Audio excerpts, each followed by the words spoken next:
Polisi arresta con el 4 mga borracho persona takriya trouble alinaluyahan anoche. Inchawelo si magolpe na su cuerpo si Juni Escala. Herido también na su cabeza si Anthony Saspa. Después esto si manggolpe-golpe alina Shanty Town Luyahan, barangay de Pasunangka mga alas 7 anoche. Tatrabaha estos mga suspetsaw como mga construction worker alina Luyahan. Anoche, yaman tomahan sila.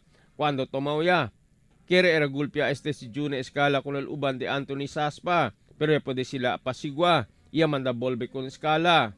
Después de cuantos minutos, ya vira otra vez si Escala y guerrilla piedra con Saspa. Alya bakit sila con Juni Escala. Polisya responde na lugar. Y arresta con el mga suspetsaw.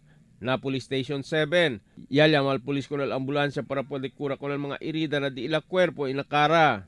Con Juni Escala ya liba para na Zamboanga City Medical Center. Y con el 3 pa mga compañero, ya pone anay adentro na selda. Mientras talipal espiritu dal tomada na di ila cuerpo. Emil Tuban, Dateline Zamboanga.